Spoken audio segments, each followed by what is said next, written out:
we need to love and respect each other. Takbir. Because this is our community, whether we know it or not. So Allah said in the Quran, said, you are the best people evolved.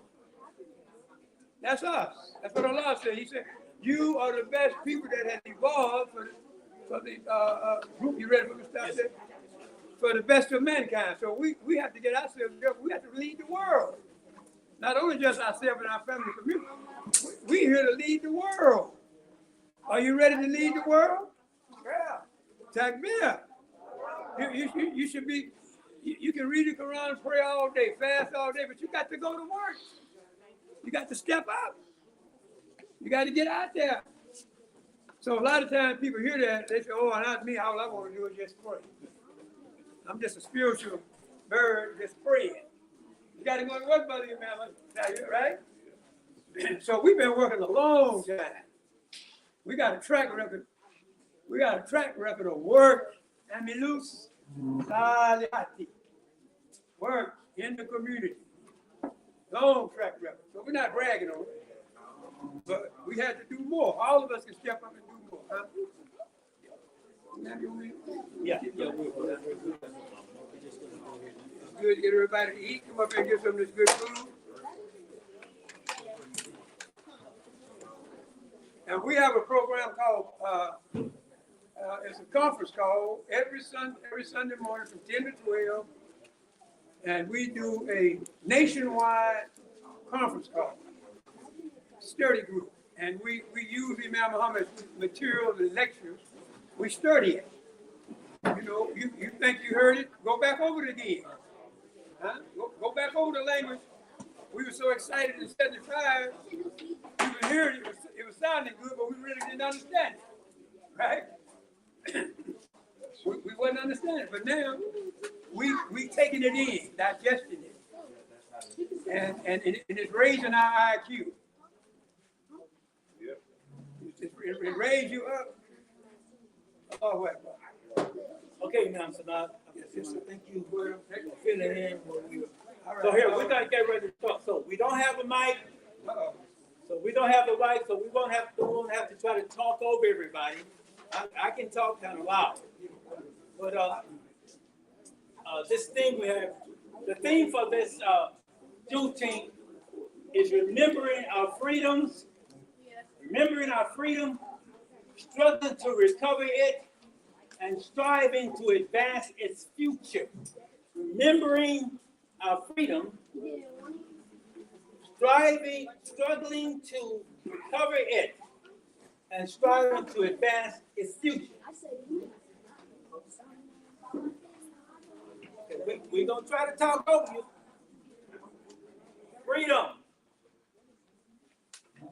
Freedom is, this definition I've given, is the ability to advance in a field of interest, unfettered, that is unyoked. Freedom to advance in a field of interest that is unfettered, that is to be beneficial to the achievement of a goal that you determine, not that someone else determines, but that you determine, a goal that enriches and establishes you for success.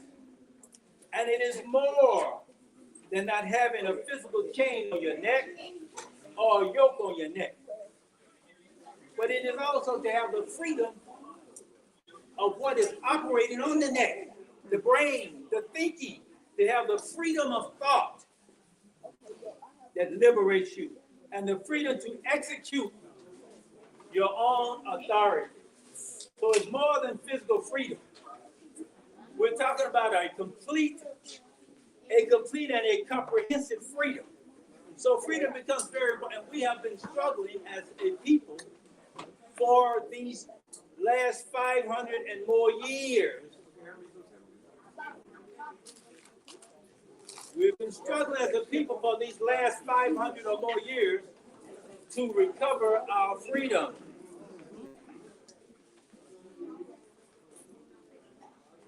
Remembering our freedom. The importance of memory. Memory are the apples of memory. Can you all hear me? Kind of hard. Kind of hard with all.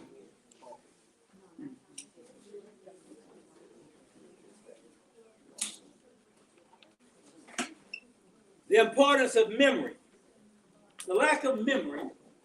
This is why memory is important. This is why I chose that part of this theme. Without memory, it's like traveling. Traveling without memory is like being on a wagon with loose or wobbly wheels and no trail signs to guide you. Memory allows the individuals and groups to recall and draw upon past events to frame their understanding of and their behavior within the context of their present circumstances. Memory allows you to do that. Memory strengthens our sense of identity and purpose, and it bonds our relationships.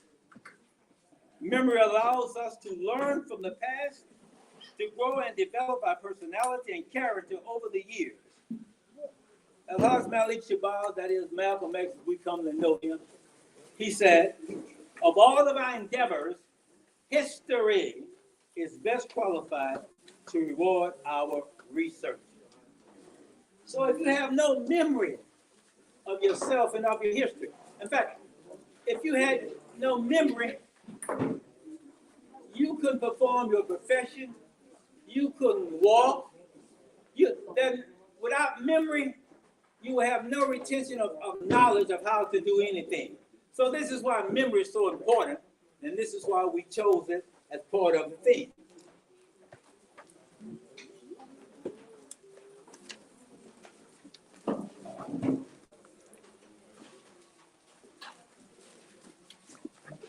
The picture that's showing there up on the wall that you see on the projector, that is the picture of what is called the Rift Valley.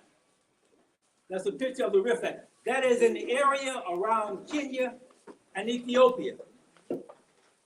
And this is the area where the anthropologists and people who study human history tell us that modern man developed in East Africa along this Rift Valley. They estimate, they give a time frame, they said modern man. They give a time frame of 200,000 years, modern man.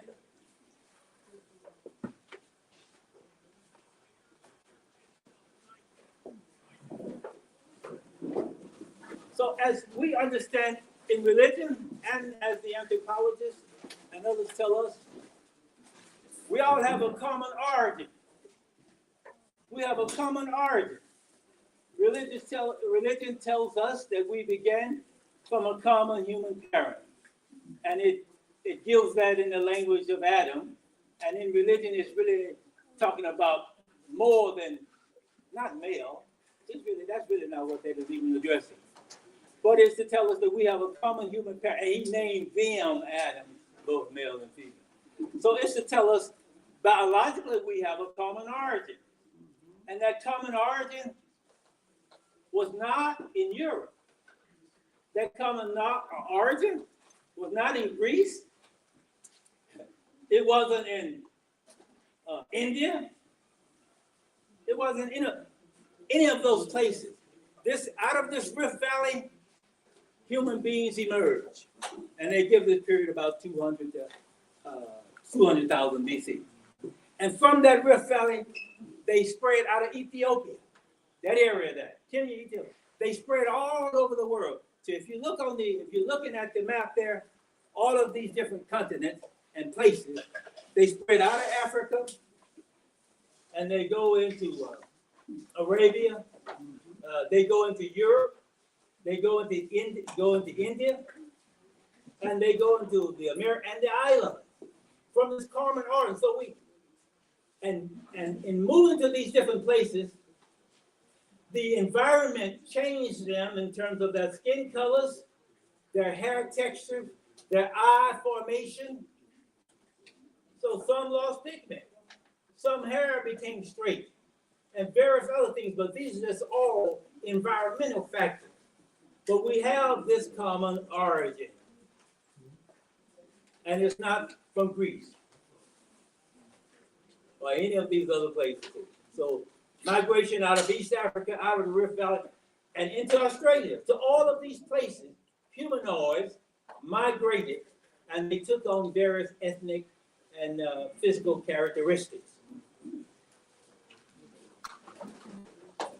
In about 140,000 BC,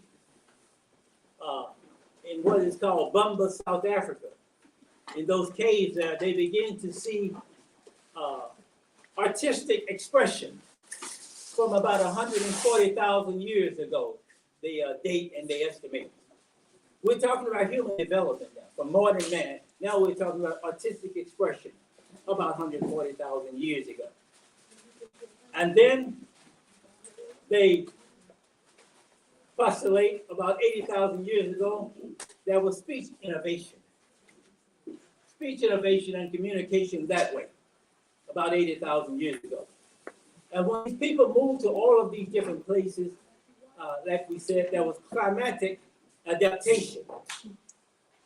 And then agriculture is developed between 12 and 10,000 years ago, and the domestication of cattle. And then they began to structure complex societies around 4,800 to 4,200 BCE. They began to structure and organize their society. And then segmentation of work begins to take place. So all of this is part of human development. And so all of this is in our genetic memory, how we develop.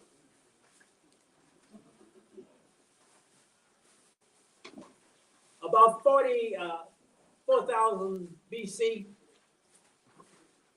the Sahara Desert, there was a lush area. Sahara, there was a lush area.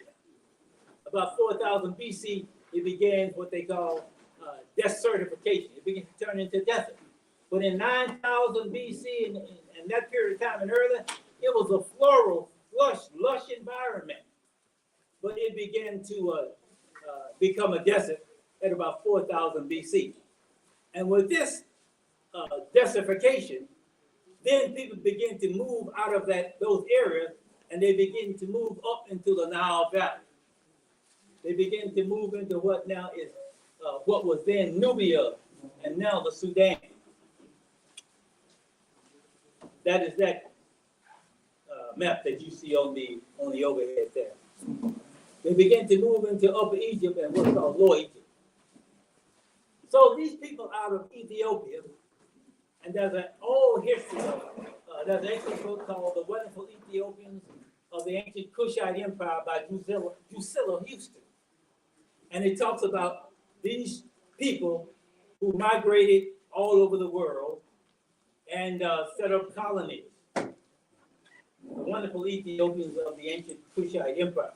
So they say that Egypt was one of our colonies. So these people move up into, they come up into Nubia, into this Nile Valley. Now that what subsequently becomes known as the Fertile Crescent. They move up into that area. And it's flowing from, from south to north. Generally, they like to think of most rivers flowing from north to south, but it flows from south to north. So what you have when you talk about Upper Egypt is south, and Lower Egypt is north, because the Nile is flowing into the Mediterranean. So before there's Egypt, then there's Nubia. So then these people, they move out into Nubia, on up further north and into Egypt. And then they become distinct, developing groups. And Nubia is one that supplied much and most of the gold for ancient Egypt at a later time. They were the ones that supplied of gold, the Nuba people, which is now Sudan. And the Sudan, actually Sudan, it means black. And you'll find that many of these ancient earlier civilizations, whether or not you're talking about now in Iraq, and they had Mesopotamia and earlier Sumer, and some of the scholars have said that Sumer means the land of the blackheads. So you have and the reason I'm mentioning this, because if you have in your mind that your history is only as a slave, and you've lost the history of yourself as a free, developing, vibrant social entity, then you won't have respect for yourself. You won't have respect for yourself. That's So right. they move up out of Nubia, they move up into Egypt. And there's separation between Upper and Lower Egypt. So then you have these different governmental entities developed. You've got Upper Egypt, then you've got Lower Egypt. So you got these two distinct governmental entities. They cooperate and they compete with each other. But initially they come from the same group, but they move and they establish different governmental orders. So one, what they call in I think they call it proto-dynastic period, before the first Egyptian dynasty.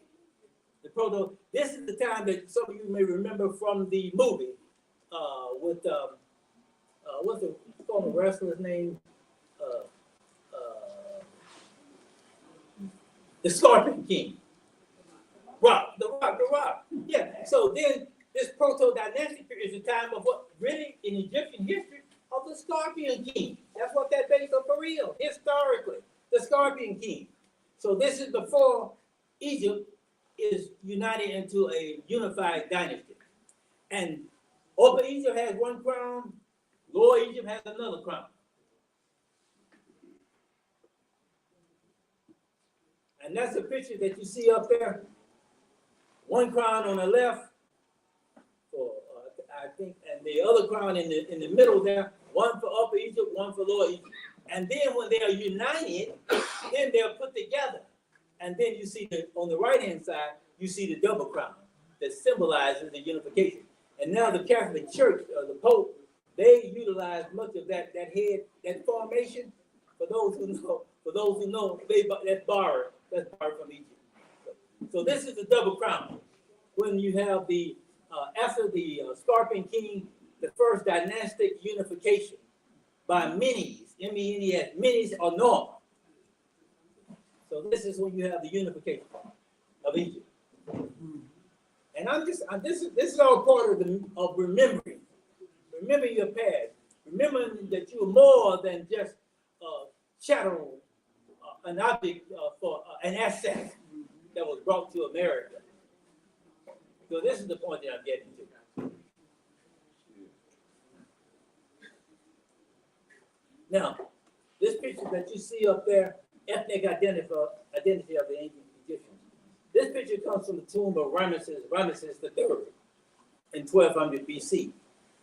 And it is to show that the ancient Egyptians, they saw themselves as no different from the indigenous Africans.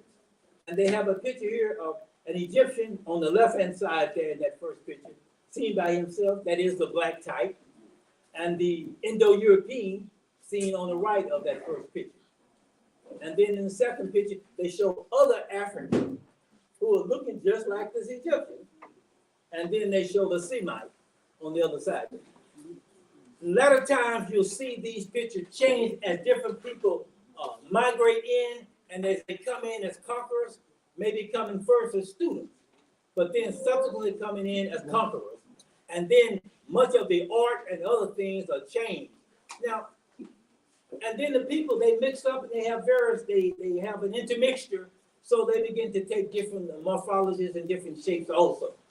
But the original Egyptians, and all of this with the pyramid building beforehand, coming out of Nubia, what is now Sudan, coming out of that area, going up the Nile and establishing Egypt, up in Lower Egypt, and then this unification that takes place under Norman, Menes, the first dynastic king of ancient Egypt. Next, what you see. So now, as society and the social order development, you see now what is called the step pyramid.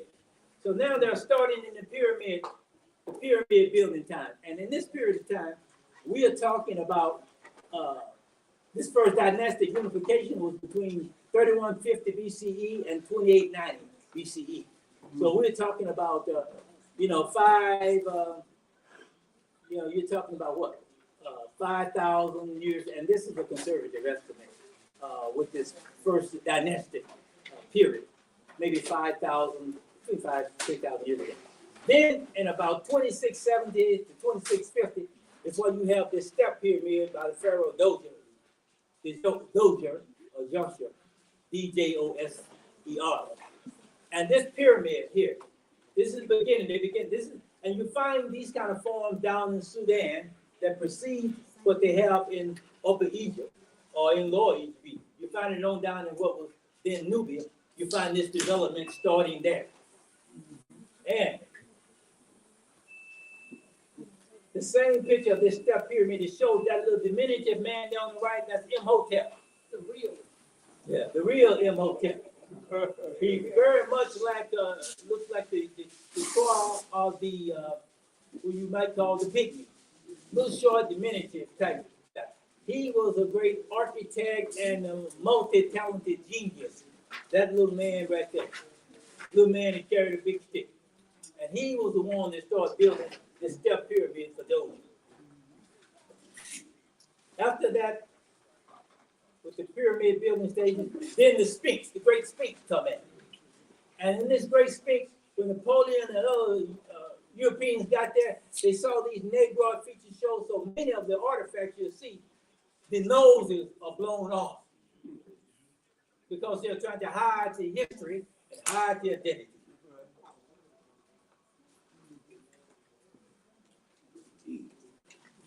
So that Sphinx, we're talking about a time period there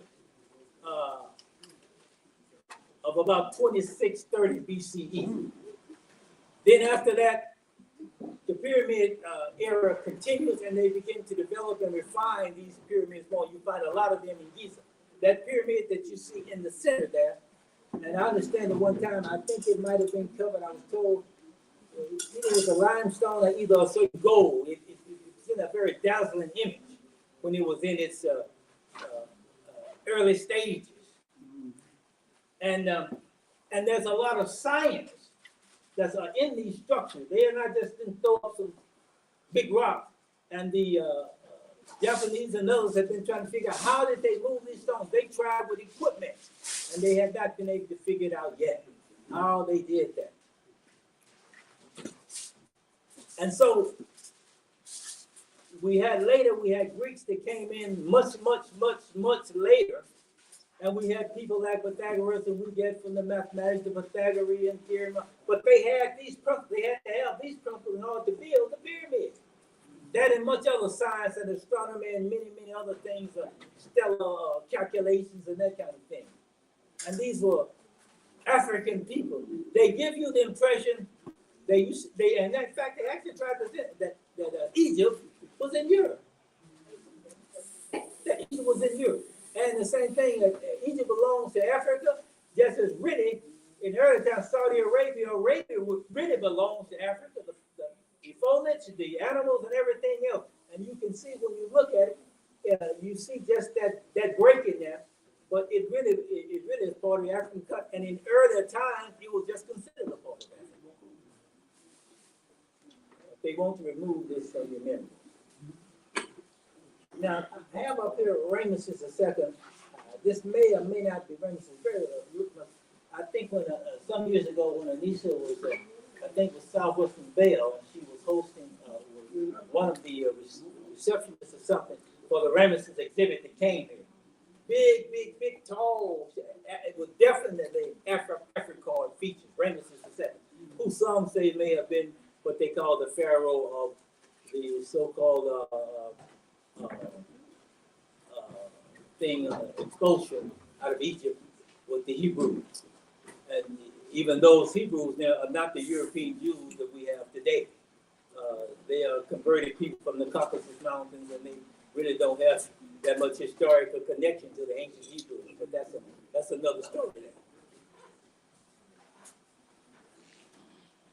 Now, this lady here, this pharaoh was a pharaoh, Hatshepsut. She was a pharaoh, and I think her husband, the king, she was the wife of, I think, Tutmos the second. Tutmos the second, I tell you, she was. And second, yes. And she was the wife. And later she becomes a pharaoh. She begins to rule as a regent. And then subsequently she becomes a pharaoh, and she wears the false beard because this was the aesthetics, and this was the rituals that they had of the other guys. They had this false beard. So she was a pharaoh, one of two that were known. There was one that was earlier than she was, and she also ruled as a regent and as a pharaoh. I'm not going to take the time to really, go to my notes on that.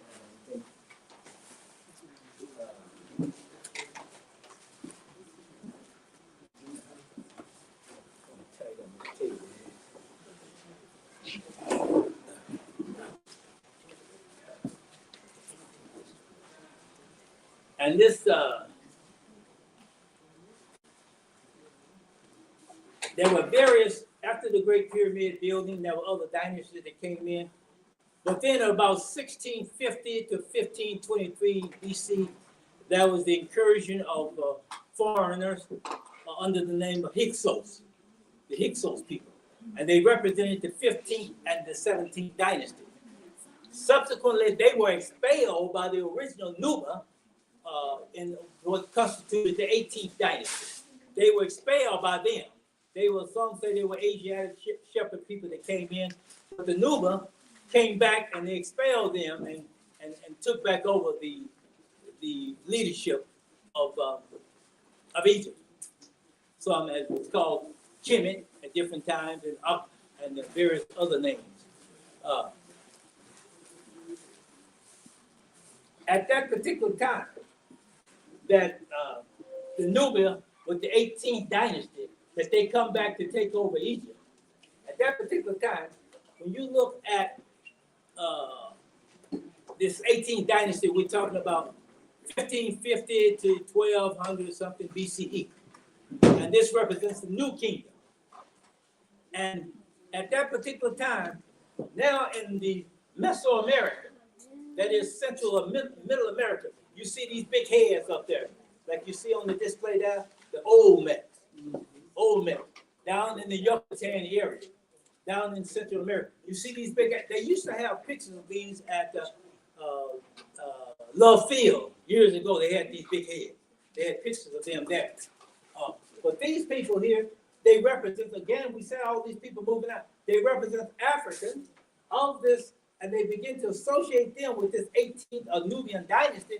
Why? Because of the helmets that they had on, and also they had certain plaques that they wore that came out, and it was definitely, and the little barrettes that went on the back of them, they definitely could identify them as belonging to the 18th dynasty of ancient Egypt.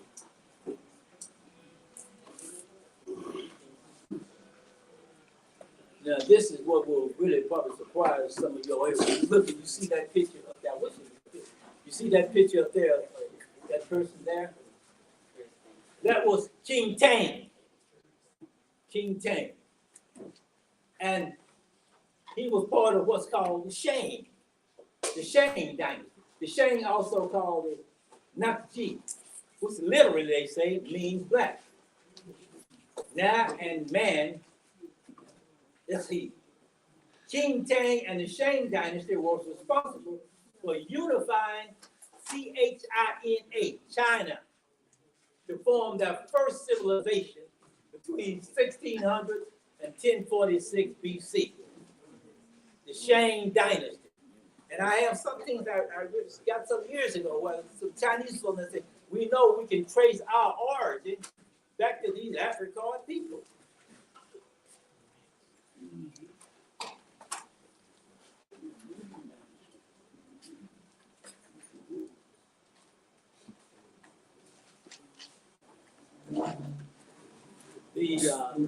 In 1069 to 664 BCE, in that period of time, you have Egypt.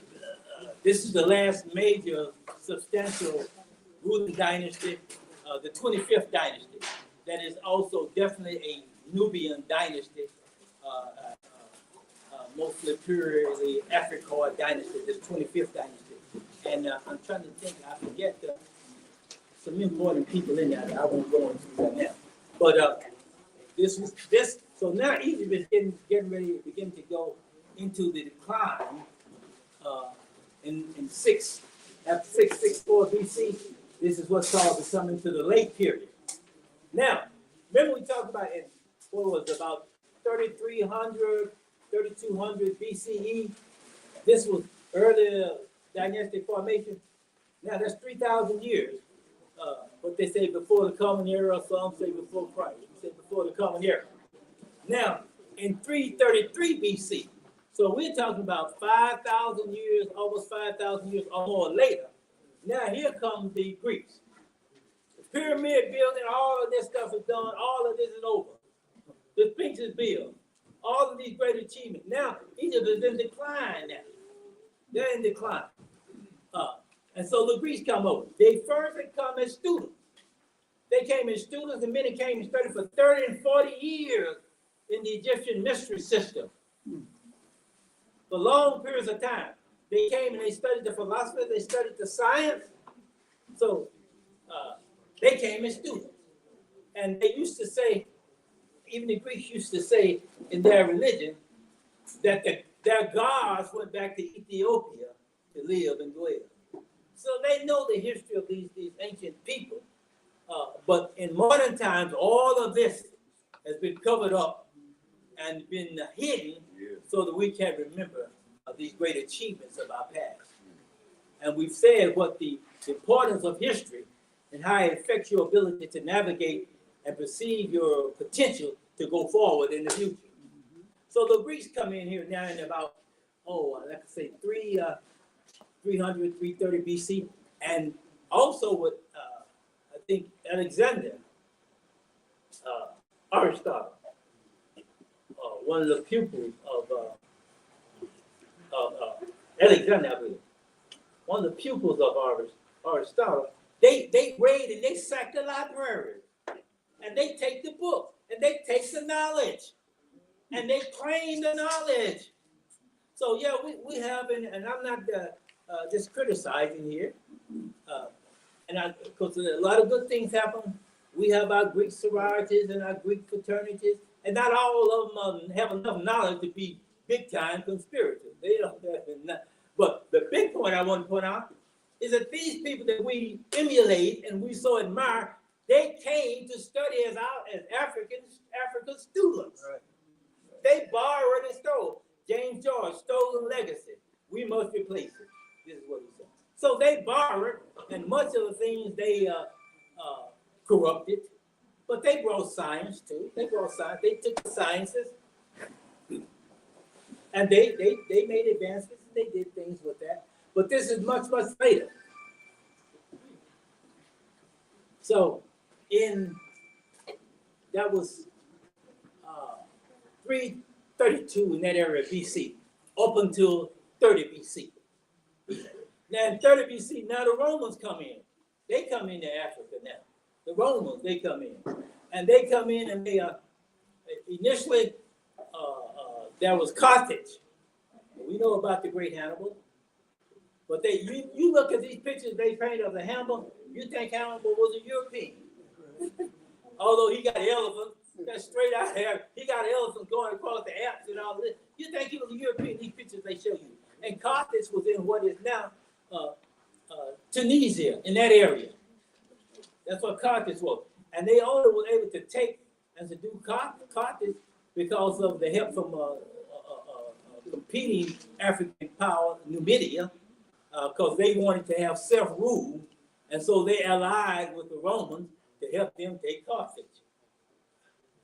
So I'm going to try to pass on with this so I can get on to the conclusion here. So the Romans come in at about 30 BC. And then later on,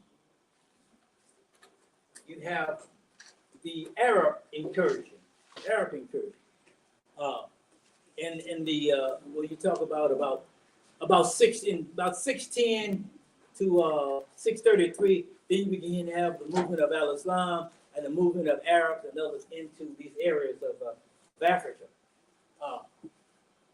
And many converts are made in North Africa, and many down in the what's called the Senegambia area. That's down on the west coast of Africa. So this other picture that I have coming up here now.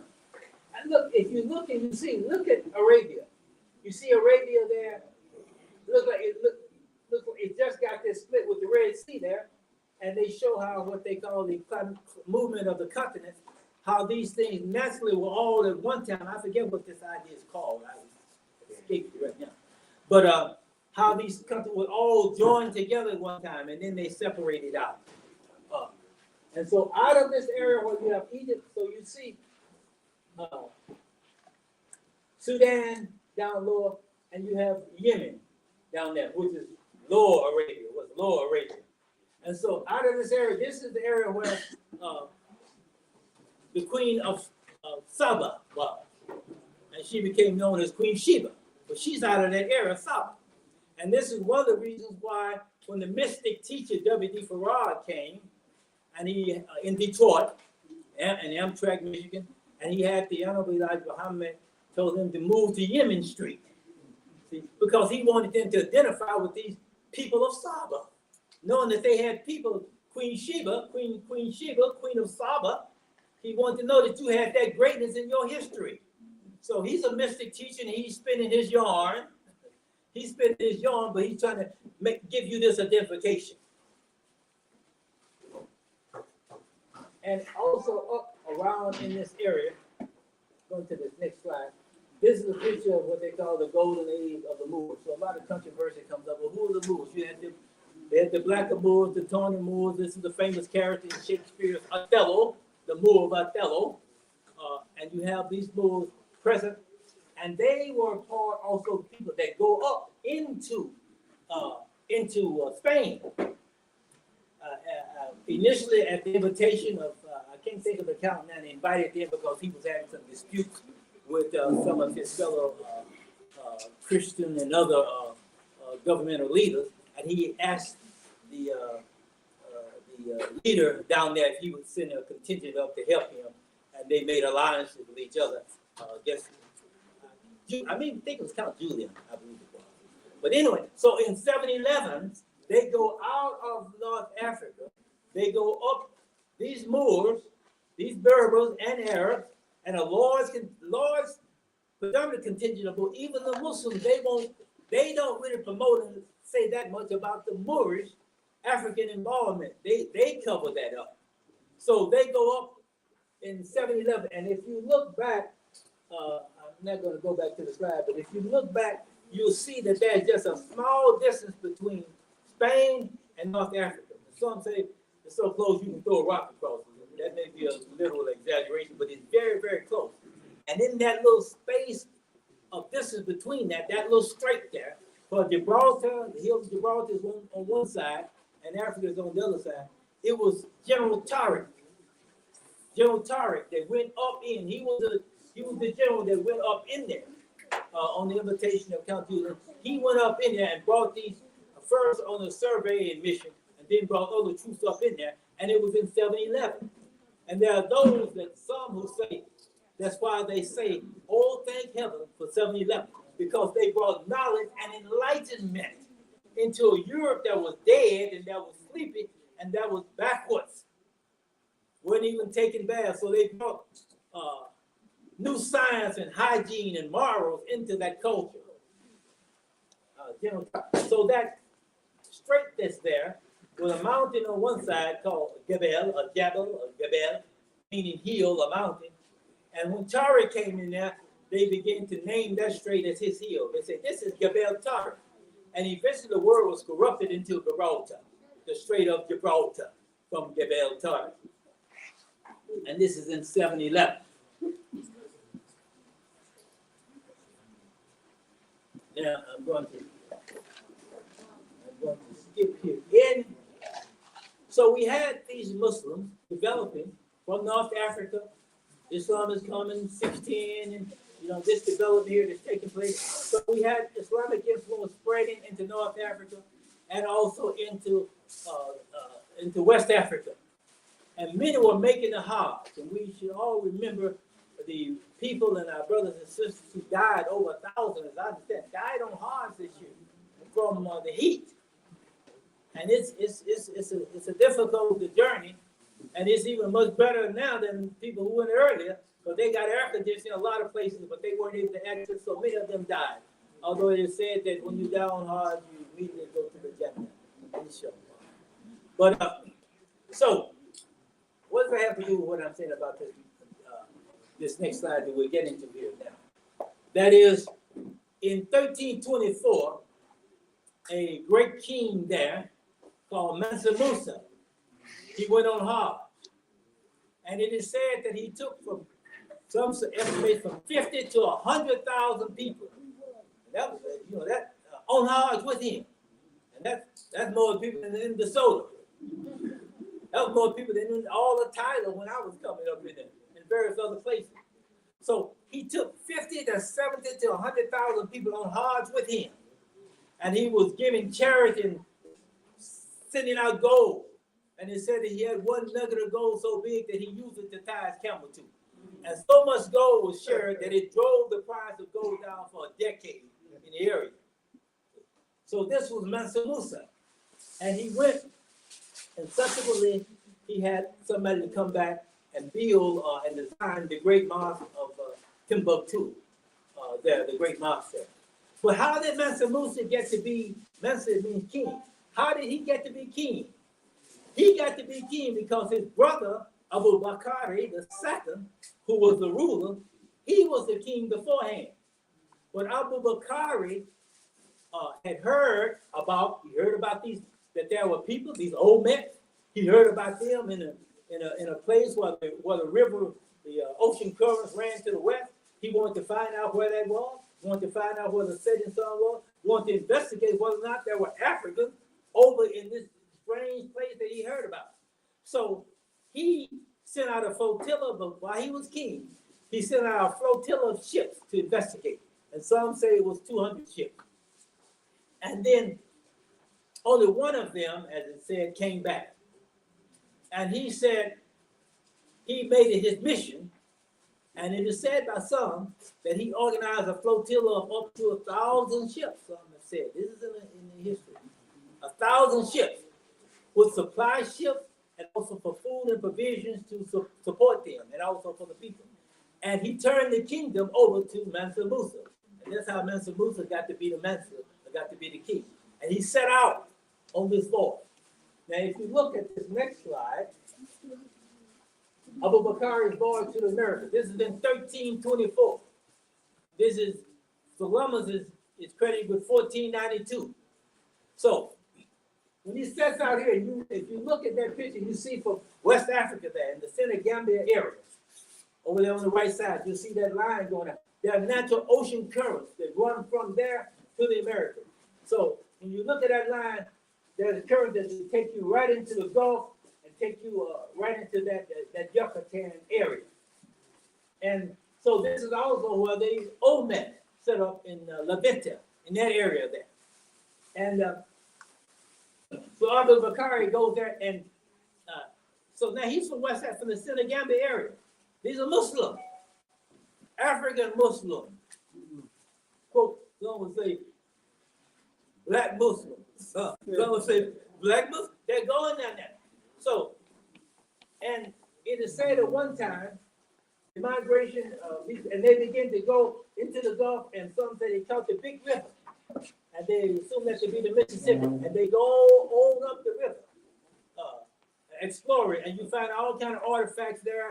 And there's one book called King Tuba's Treasures or something, and you find even them Africans that earlier with the Romans and Phoenicians. But when Abu Bakr and these different immigrants and different settlements that they set up, even in South America along the Brazilian coast. So you see, this is this line of Brazil here. You got the Mesoamerica, but they are Brazil there. And some say the name Brazil comes from Brazili, an African word. So they go there. And up and down that coastline, there it was found at one time to be, in early development, 200,000 Muslims there. There were mosques there. there were people that called the Alimana. The Imam, they had communities there. 200,000 Muslims along this coastline. And to show that they were connected with Abu Bakr, they found a script of the Quran written in the Mandika style of lettering. So all of this is in the history, but hidden from us and not promoted.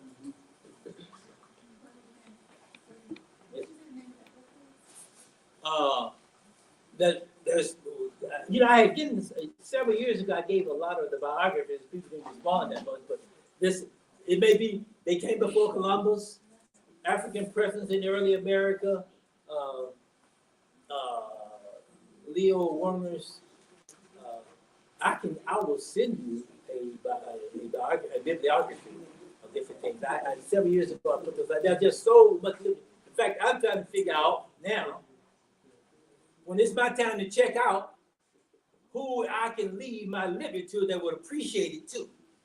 I have a pretty decent library, and this is one of the big things about Muslims and Africans in Egypt. But they had large libraries. In fact, in Timbuktu, libraries were so prized, they were more valuable and more prized than than gold.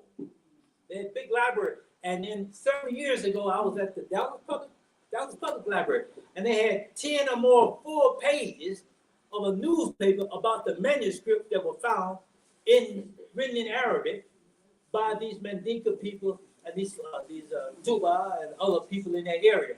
And they had big full pages in the Dallas Morning News and the Fort Worth Star Telegram.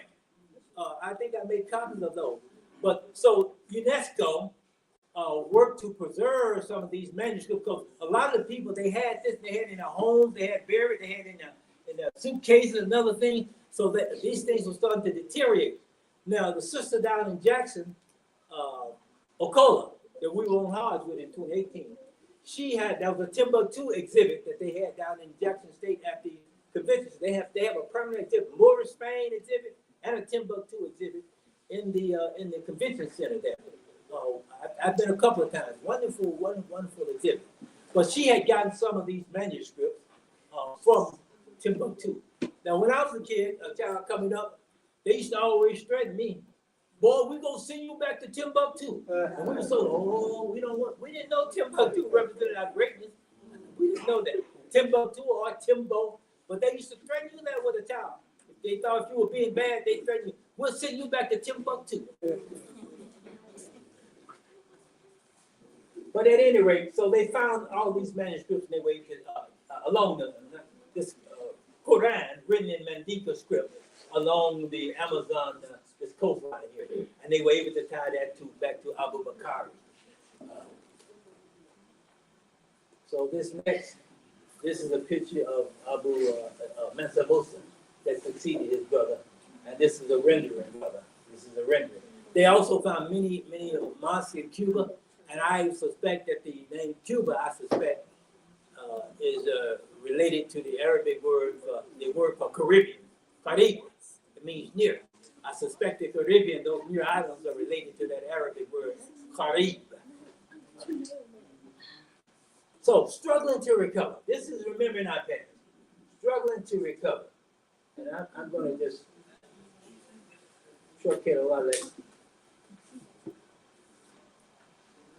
So the last Muslims that were in Spain, they were there from 711 up to 1492. And many of these builders of the ships that Columbus used were built by the remnants of many of these Moorish people. Particularly among them was what's called the Negro Pinzon. Another book was the Golden Age of the Moors in Spain by Ivan Vencerta. But a lot of these ships that Columbus had were built by the Pinzon brothers. They also called the Negro Pinzons.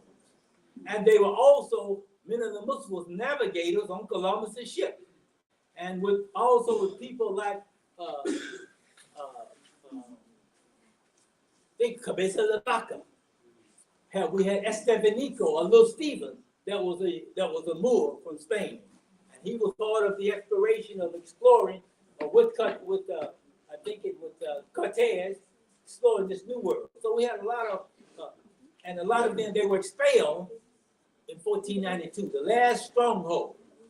And the way that they were expelled, it is said that the last stronghold that they had, there was somebody going to lead them to the stronghold, and they told them to go and follow this path. And when you get to the fork in the road, when there'll be a cow's head up here, then you follow that path with the cow. And the person, the family that did that, they took the name.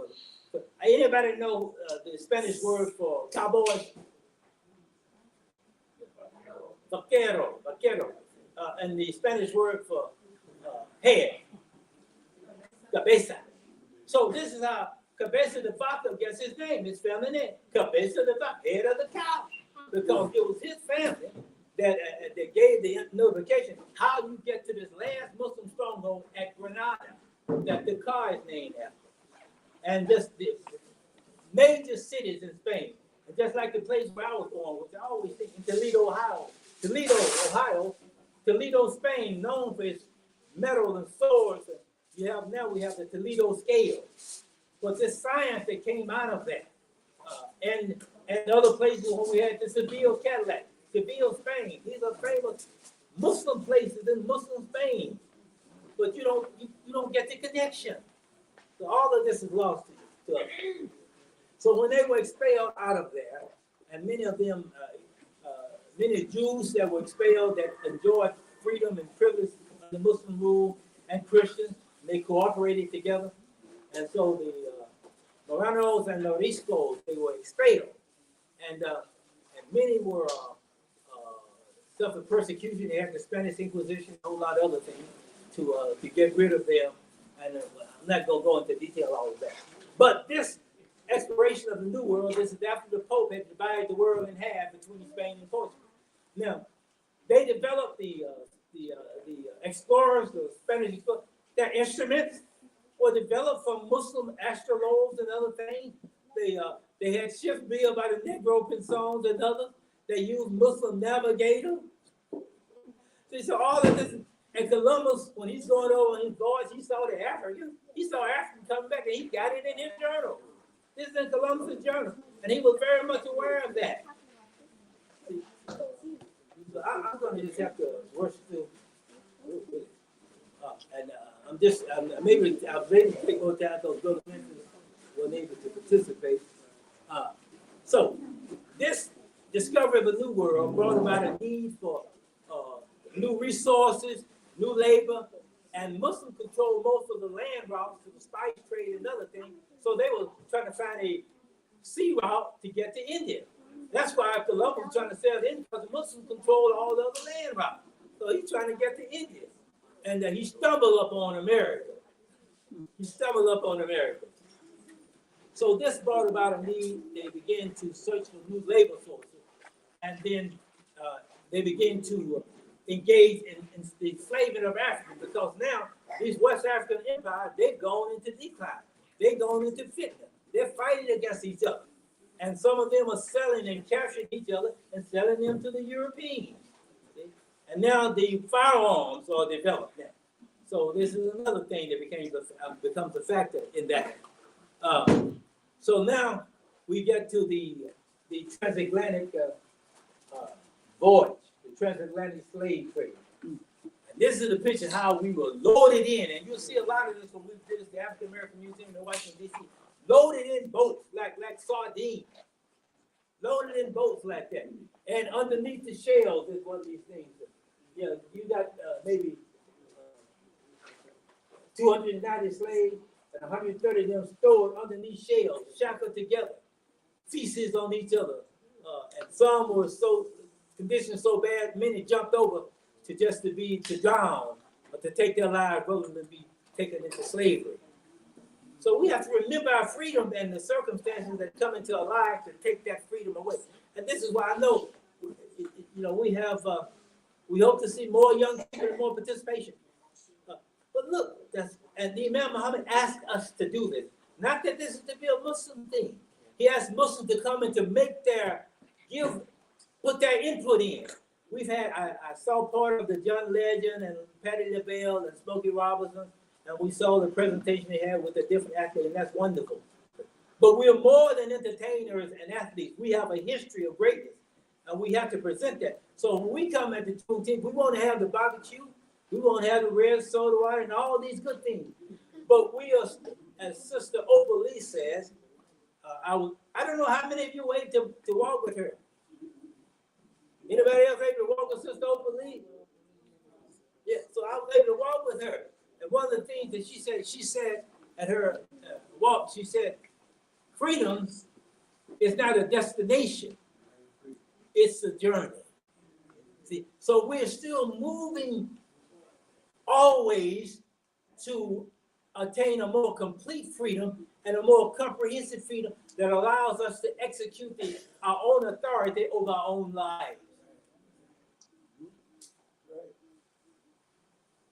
So this transatlantic slave trade, human cargo, we become shadow goods, we become assets for other people. So if we don't have freedom, we're not gonna have these good doctors that we got. We're not gonna have these engineers. We're not gonna have these professional athletes and other professional. We won't have any of that. So that's to let us know how important freedom is as a precursor for us achieving these other things. If you don't have freedom, you're somebody else's tool and slave. That's right. So that's how important. That's why our focus is. That's why freedom is so important. So,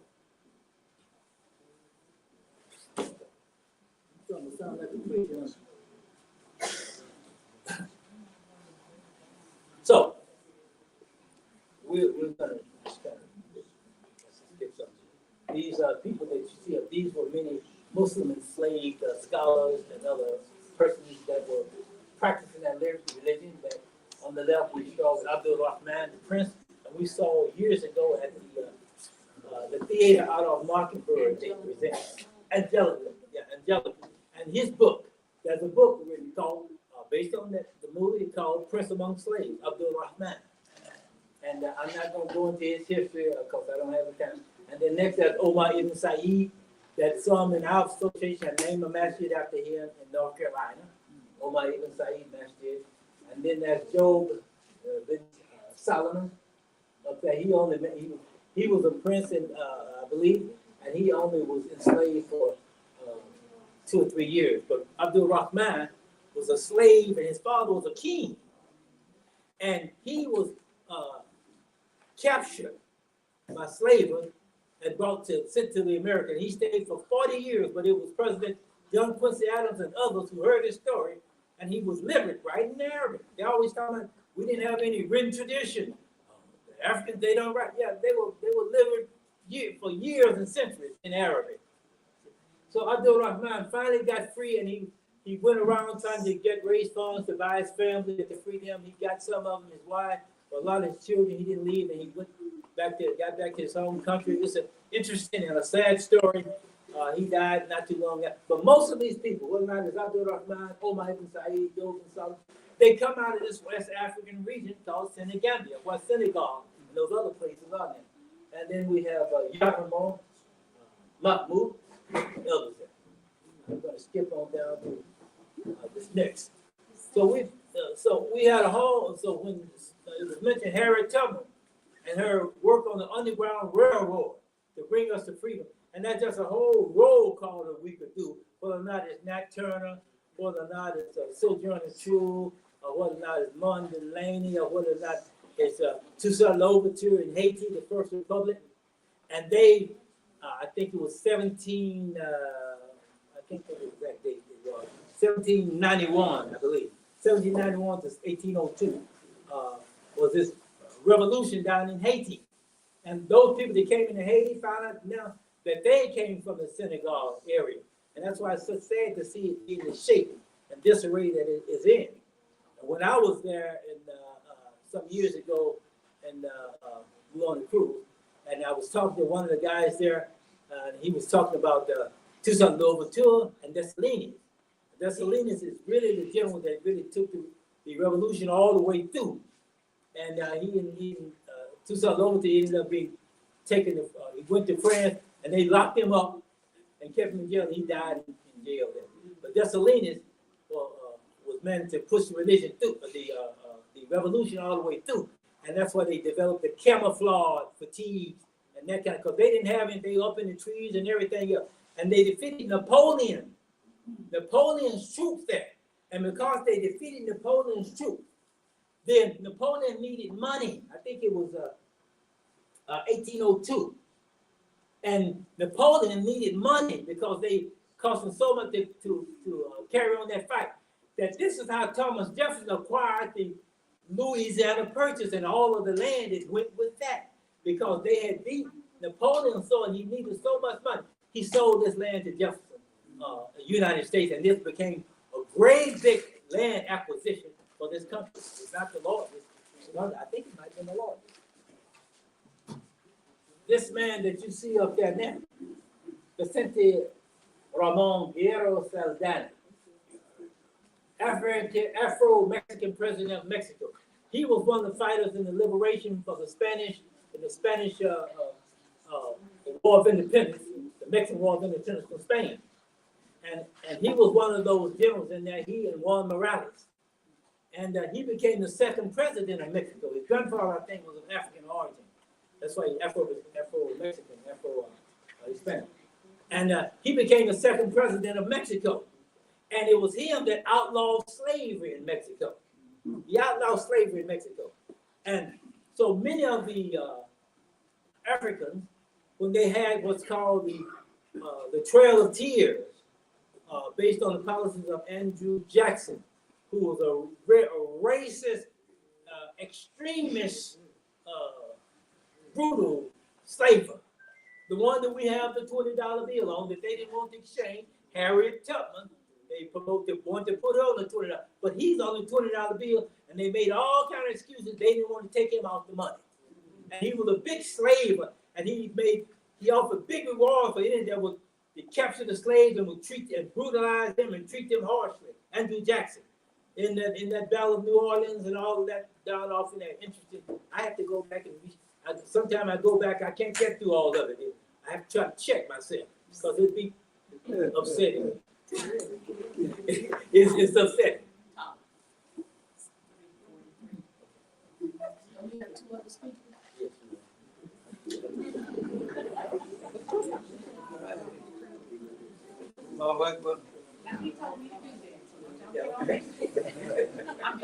These people that you see here now, when he became president, a lot of the slaves, they ran away to Mexico because Mexico was a free state, a free country, and they didn't allow slavery. And these Muskogee, these are people part of the Seminole Indians that migrated out of Florida and went into Mexico. And they look Hispanic. They remember their Black Seminole heritage, and they celebrate Juneteenth. Every June 19th, they celebrate Juneteenth. This is the northern part of Mexico. They celebrate Juneteenth. These are Muskogee descendants.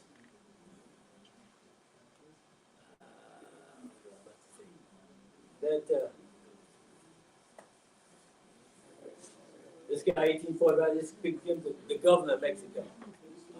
The governor of California. And he and his wife, you see that picture there? California was being settled. The majority of the people that settled back then, I don't know if it was 27, but 14 of the 27 families, they were people of African descent. And all that in Rodeo Drive and all of that, they had all that property. What a big shopping and all that is, they had all that property. Let me just skip on down here where I can. So we had this picture of Honorable Elijah Muhammad and Dr. Martin Luther King and Dr. King and Malcolm X. They had a lot of what we call vitriol in the language. See, but many don't know. Muslims, they kind of know now. This picture of Dr. King was invited to his home with Honorable Elijah Muhammad, and they met as friends. They didn't try to convince each other or something else, and but they had different strategies. So same thing with Malcolm, after he was with the Nation of Islam, and then when he left, they had, some of that vitriol, it receded. So we've had Monroe Charter and Marcus Garvey and W.B. Du Bois. So we've had all these different strategies, but we've been working for this common goal. So we have to learn how to reconcile these differences and work for this common goal. And it is no, and I'm about at the end of the slide. So this is 1963, the March on Washington. The Emancipation was issued in January of 1863. It's not a coincidence that the March on Washington was 100 years later. That was on purpose. 100 years later. Voting Rights Act, 1965, and it's all tied to that. In Texas, when it was Emancipation Proclamation was issued, it didn't free all the slaves. It only freed those slaves in the states that were in rebellion. If there were states that were in the Union that had slaves, it didn't free those slaves. They weren't free. Only with the passage of the 13th Amendment were they free, and subsequent to the 13th Amendment, then Dred Scott sued people and stuff because he was a slave and went to one place, and he thought he went to a free state. So I should be free out living and residing in this free state, and he sued them. And they said, no, we don't recognize you as a citizen. You have no rights with the country's boundaries. So we've been working. So they passed the 14th Amendment for citizenship. Then later on, the right to vote. So this is why we get this 13th, 14th, 15th Amendment. So we have all these different strategies. And I've got one or two more. So this is the Imam Muhammad that moved the nation of Islam from this mythological language of W.T. Farad that was a temporary language. He moved it from a mythological language to a universal language, brought us to the Quran, and turned the light on. And the light is on.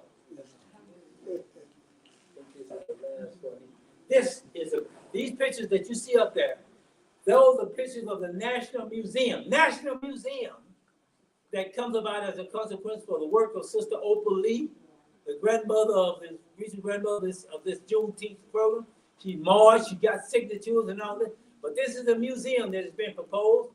It's a $70 million project, 50,000 square feet of space with a big business incubator, 250-seat theater for cultural production, and for people who are not going to college, skill development. This is why this is important, and we don't even know about it. We're still sleeping on it, and it's really about 7 or 8 blocks, 6 or 7 blocks from the masjid in Fort Worth. Yeah, I'm trying to get back over here. So these are important things that we need to know. And so this is the last one here, and that's Sister Opal Lee, and that's at the march. Picture I took there at the march there, freedom. So we have to understand that this is an ongoing struggle that we have to be. So we need to become more engaged in it and to realize how important it is. And then we have to, I ask you, so what will we do to do our part? Not the end, but a continuation. It's just a commencement, not a conclusion. So what will you do to advance the freedom? Drop the mic on you. It's on you. The onus is on us. So next up, I think is Takbir. Allah Akbar. Takbir. Allah Akbar. We got to get enough smart in here. I know I don't need. I saw like now I got a different interest, and my interest is in those the ghosts. And what I mean about the ghosts of plantation, because I was fortunate enough to get hold to some literature that I never should have given out, that Imam Muhammad had mentioned, and it was how those who build slavery and the purposes that they build slavery for. And so I wrestled with, for a long time, I seen before, and I seen that there was words, there's a G, then there's a HOST. And I understood what the HOST was, that it was host. And I know what a host is, but I wrestled with that G. And I finally came up with what that G was. is that there's a goal that the slave makers who came up with the idea that they set, they had a goal that they wanted to live with us even after we was, emancipated. There were some things that in our genetic makeup that some of us get above, but some of us don't. And right now, they don't want people to go into the school, and they don't want them to talk about these ideas. But these ideas, they must be talked about. And I can tell you one thing that you can do yourself. You can actually go to the phone and you can figure these things out yourself. They're in the phone. All of these things in the phone. Now, I'm gonna close with this. I remember Imam Muhammad said this about the children, even before kindergarten. He said, don't talk to them, go, ga. He just talks to them straight. Just talk to them straight. Talk to them just like they grown up. You will say, well, now, how would they get that? Let me say this. It ain't gonna take me long. I remember he also told us that knew Arabic. Now, listen to this. He said, when you going through Ramadan, he said, read it in the Arabic. And everybody want to know. They asked him, so what if we can't read it in English? He said, it don't matter. He said, your heart would understand. Because your heart, whether we know it or not, it's if you look at it, it's got Allah on it. It's got God on it, Allah on it. So the mind is the same way. If the mind has a goal and you started out right, then the mind will figure out the goal later on. I know many of us have said before that when our parents were hard on, I wish I knew what they were saying. I understand what they were saying. I know what they're saying now. I understand. Now I want to close this. In kindergarten, you know how children are spontaneous. They compulsory. You know what I'm saying? Now I hear the man say this too. He said that when they make commercials on 13-year-old minds. Said people are like kids. They keep people like kids. Now, there's one word I want to focus on. It's K-I-N-D. Sound like kind. But there's another word come from that. It's K-I-N-D-A. And you know what that means? That means a feeling. They put words in, they feel words in, words that the words is not going to get you where you're going. And if you don't understand our history, or we don't understand where we come from, where we're going, and stay on that mark, they put feelers in it. And we have to be able to delete those feelings. So I want to close with that, because that's all I have to say. I don't want to go no further.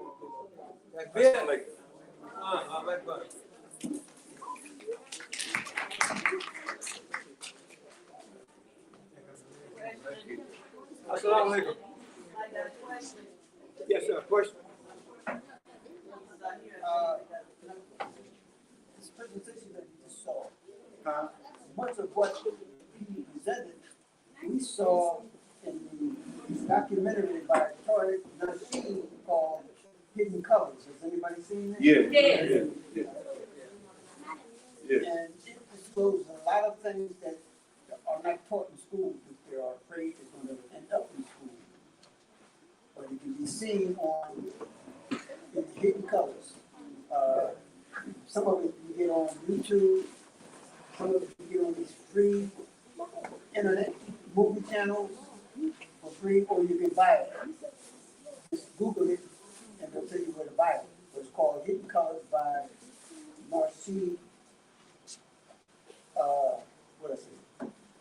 Nasheed Taqwa Nasheed.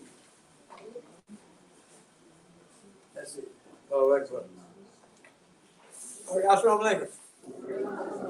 We have a young sister, her mother called and wanted, asked me could she perform? Cause I see the hands go with mine, her performing. Like Bill, so let's do this here. Let's let her do she's a Muslim, and that's our culture, right? And this is Juneteenth celebration. Me personally, I grew up right here in Dallas. And let me see the hands of those who remember the colored water fountain. Colored water fountain. Who remember the colored only on the buses? And the library. Everything you could just walk off into McDonald's. Sister, when you get ready, we're gonna let you want to do it right here? Okay. Well, email Tyler put it on me, so I'll put it on my show. And I'll ask the Lord to forgive me, but I don't think it'd be nothing haram with her dancing, with her little decent dance. So we grew up, Sister Donna, see, we know about that. You couldn't walk in McDonald's and say, give me a Big Mac and order fries. That's convenient now. We had to go to the back door, is that right, Brother Bilal? Had to go to the back door to get your sandwich. When you're traveling, all right, you're ready to go. Let's give her attention. Just turn around and we'll give her. All right. Allahu Akbar.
So brothers and sisters, while we waiting on her to get going, what I wanted to offer to us as people, as human beings, and our life, what we've struggled and came to this conclusion where we at now, we have to struggle.